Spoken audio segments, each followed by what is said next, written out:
Guys, this video is sponsored by our friends at Geology. This award-winning men's skincare company will formulate a customized skincare routine just for you, using a handful of powerful, proven ingredients that have been trusted by dermatologists for decades. In fact, Geology is one of the only men's skincare companies to have retinol as an active ingredient in their products. If you suffer from acne, circles under your eyes, wrinkles, or sensitive skin, look no further.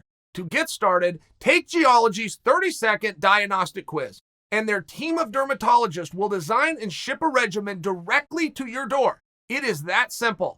Their face wash is incredible. It smells amazing, and I love the way my skin feels after using it. With over 4,000 five-star reviews, why not give it a try? Start today with a 30-day trial on all 4 products. Their everyday face wash, vital morning face cream, repairing night cream, and nourishing eye cream. Head to geology.com.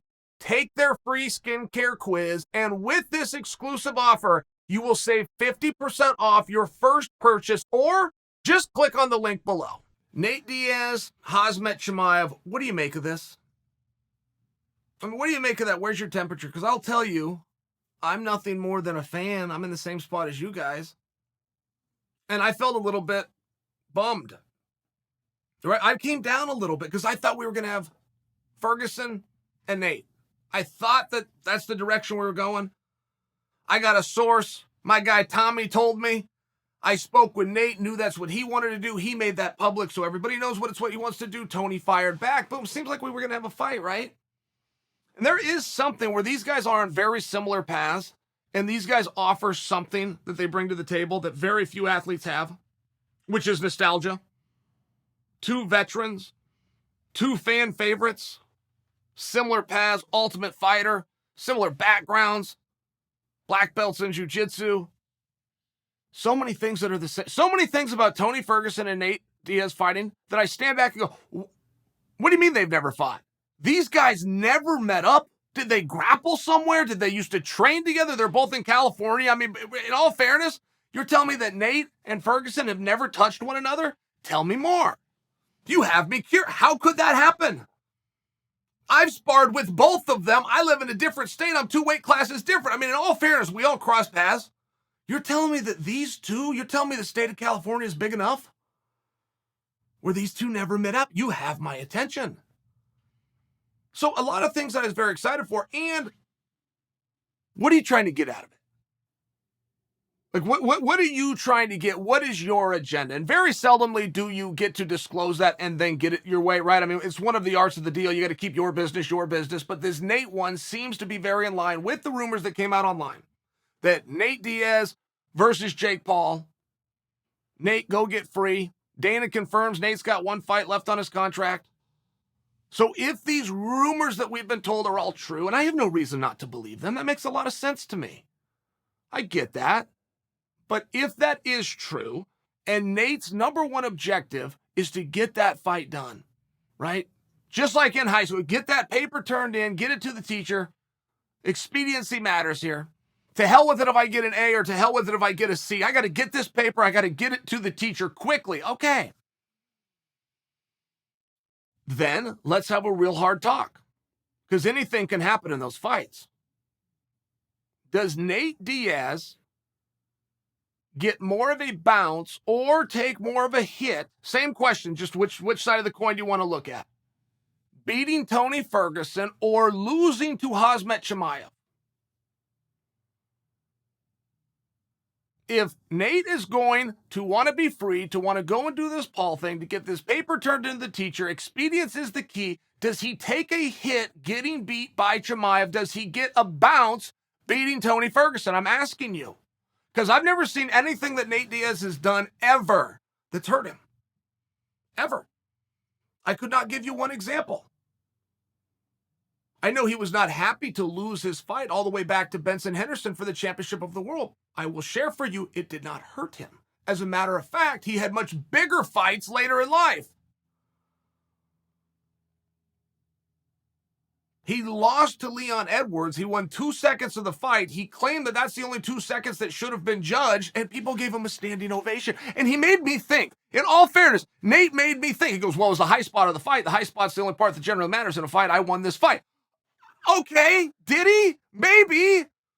Maybe. He has a skill. He has an ability. I've never seen anything hurt him.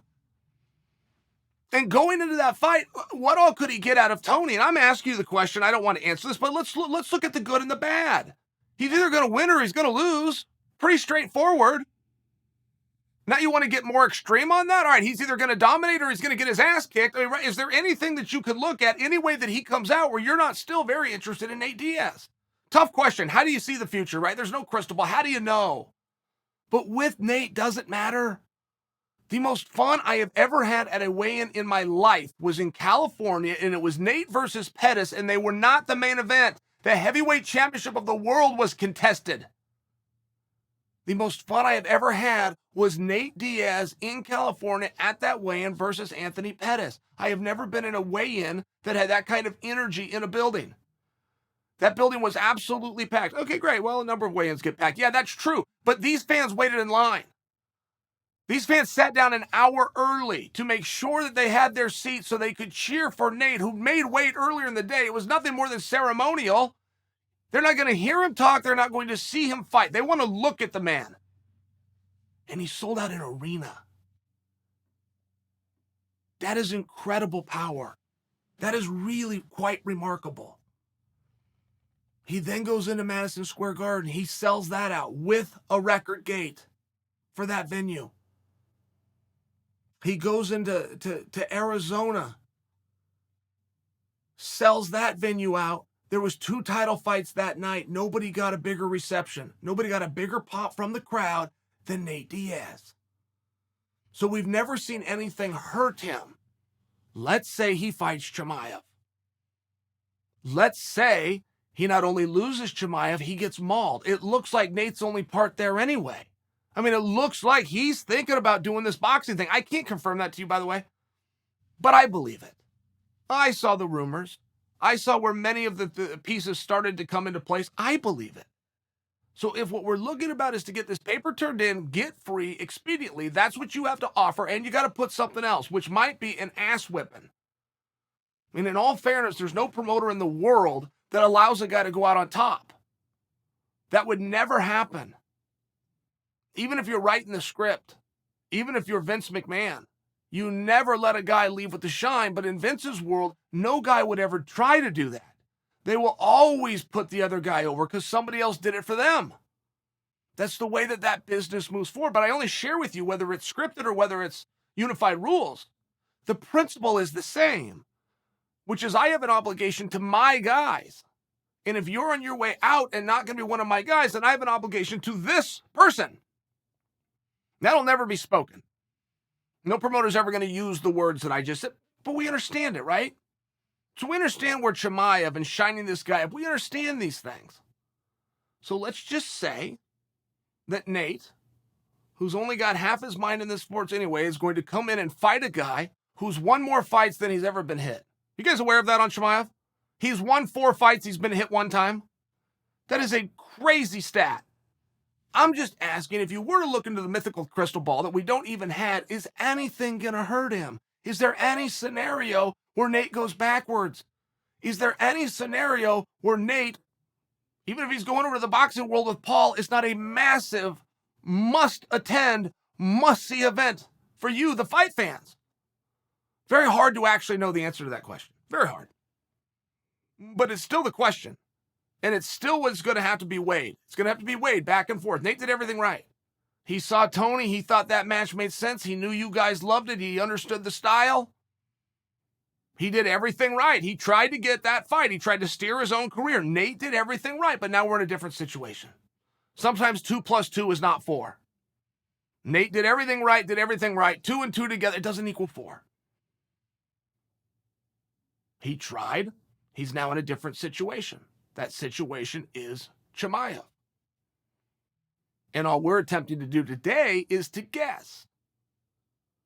And if we were to guess, is Nate going to say, yeah, bring him on and bring him on quickly? Because my goal is still the same, which is to fill my contract and go look for another one. It's fair play by all involved. But what do you think? If you had to predict, is Nate going to accept the fight with Chimaev?